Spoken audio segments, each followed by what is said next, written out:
राम राम सभी को। आइए मेरे चैनल में है आप सभी का हार्दिक स्वागत है। सुनते हैं आषाढ़ मास की ही पुत्र देने वाली ही कहानी। चलिए सुनते हैं। एक समय की बात है। एक नगर में ही एक सेठ और सेठानी रहते थे। मगर है उस सेठ के है बहुत ही धन था। वो बहुत ही सुखी थे। मगर है उसके ही कमी थी कि उसके है कोई ही औलाद नहीं थी। उस सेठानी का एक नियम था कि वो हर रोज़ सुबह नहा धोकर है पीपल सिंचने नदी पर है जाती थी। तो सब उससे है बहुत ही है ताना मारते थे। है उसके है बच्चे नहीं थे, इसलिए उसे सब बांझ कर बुलाते थे। है सभी उसे नफरत करते थे।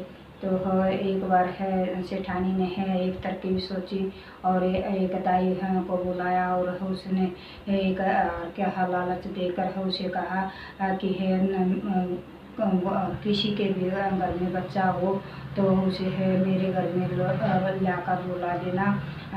तो दाई ने ऐसे ही किया और फिर है उसके है 1.25 महीने में है उसका बच्चे का हाथ लगाया। तो वो हम औरतें हैं देखने के लिए है बोली है। तो उसने है सेठानी ने है लड़के को दिखाने से मना कर दिया है और लड़के की जगह उसे है झूले में एक कटार को कपड़ा हाथ डालकर है सुला दिया है। और उस सेठानी ने है सभी औरतों से कहा नहीं मैं अपने बच्चे को नहीं दिखाऊंगी है उसको नज़र लग जाएगी। तो सबको ऐसे टाल दिया। देखते ही देखते है 6 साल बीत गए।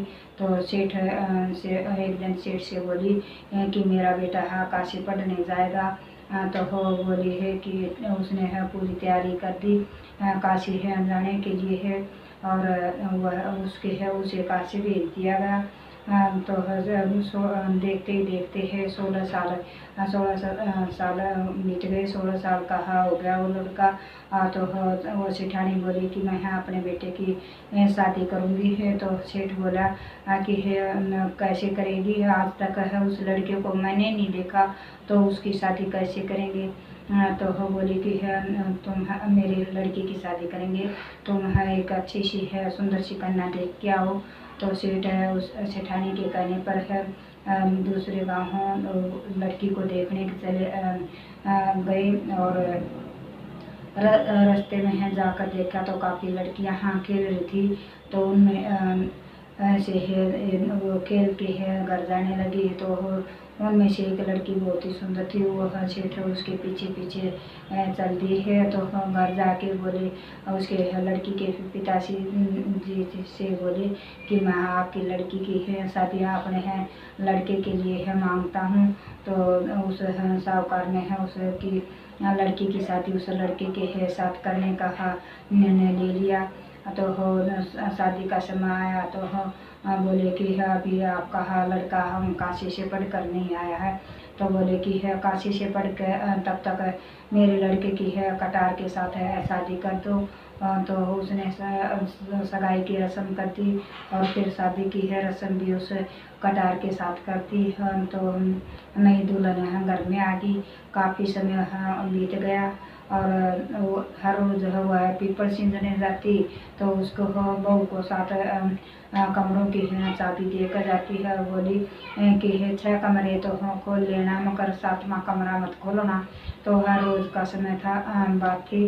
उसने सेठानी है पीपल सिंचन जाती है। तो उसने पहला कमरा खोल कर देखा तो उसमें सुंदर सुंदर रेशमी है कपड़े है रखे हुए थे। वो बहू ने है सभी पहन पहन के देखे, वो बहुत सुंदर थे। वो बहुत खुश हुई।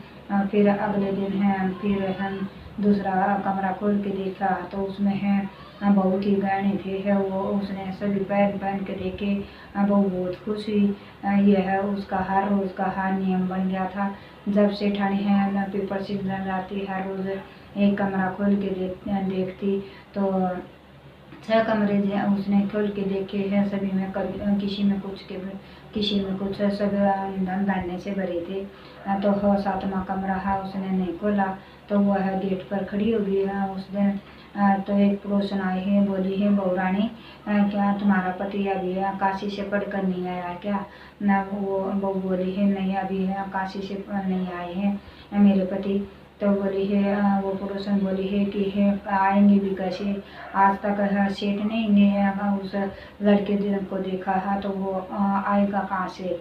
तो बहू नाराज हो गई है, जाकर है अंदर अंदर चली गई और जाकर है उसने सातवां कमरा खोल कर देखा तो उसमें है सुंदर सा मंदिर और एक सुंदर सा पीपल का पेड़ था। वह उस पीपल के पेड़ के नीचे बैठ गई और उसमें कुछ देर बाद है उसमें से एक 17-18 साल का लड़का बाहर निकल के आया। तो वो बोले कि आप कौन हो? लड़का बोला कि मैं तुम्हारा पति हूँ। तो बोले कि है तो माता जी तो बोल रही थी आप काशी पढ़ने गए हुए हैं, आप कब आए? और बोले कि अभी तो कुछ देर पहले आया हूँ, माँ को मत बताना। तो वह कुछ देर उसके है साथ बातें की है तो फिर वह चली गई। उसका है यह हर रोज का नियम हो गया था। वह काम करती और सेठानी के जाने के बाद में उस लड़के से बैठ कर बातें करती। तो कुछ दिन बाद है वह गर्भवती होगी। सेठ जी बोले है कि मेरी तो नाक कटवा दी, अब मैं किसको क्या जवाब दूंगा। तो सेठानी प्यार से बोली है बेटी ये किसका बच्चा है? तो बहू बोली है कि ये आपके बेटे का है। बोले कि है ठीक है। गोद भराई के रस्म पर है उसे कहना कि है आप तुम्हारे पास आकर बैठे। बोली ठीक है। और उसने अगले दिन उस लड़के से बोल दिया। लड़का बोला ठीक है मैं उस दिन आपके पास जरूर आऊँगा। तो सब तैयारी कर दी, सब आस पड़ोस के गाँव वाले रिश्तेदार सब आ गए। तो बहू को बाहर लाया गया, वहाँ बैठाया गया। थोड़ी कुछ देर बाद 17-18 साल का लड़का उसके पास आकर बैठ गया। सभी देखकर बहुत हैरान हुए और बहुत खुश हुए। बोले कि देखो क्या सुंदर लड़का है, इसीलिए सेठानी इसको नहीं दिखा रही थी क्या कहीं नजर न लगे, ये बहुत ही सुंदर लड़का है। उसकी गोद भराई की रस्म की गई और गोद भराई की रस्म होने के बाद में वो लड़का उठकर जाने लगा। तो सेठानी ने और बहू ने दोनों ने उसके हाथ पकड़ लिए और बोले कि अब हम आपको कहीं नहीं जाने देंगे। तो पीपल से लक्ष्मी और विष्णु भगवान आकर बोले है कि है सेठानी ये तुम्हारे पीपल सिंजनी की का फल है, ये लड़का मैं तुम्हें देता हूँ और ये तुम्हारे भक्ति का फल है और इसके साथ है सुख से रहो। तो हे विष्णु भगवान है माता लक्ष्मी, जैसे उस सेठानी की है गोद भरी है ऐसे सबकी वरना कहने वाले को सुनने वालों की है और कार्य भरवाने की सभी की है गोद भरना। जय हो लक्ष्मी माता की है, जय हो विष्णु भगवान की, जय हो सच्चे दरबार की।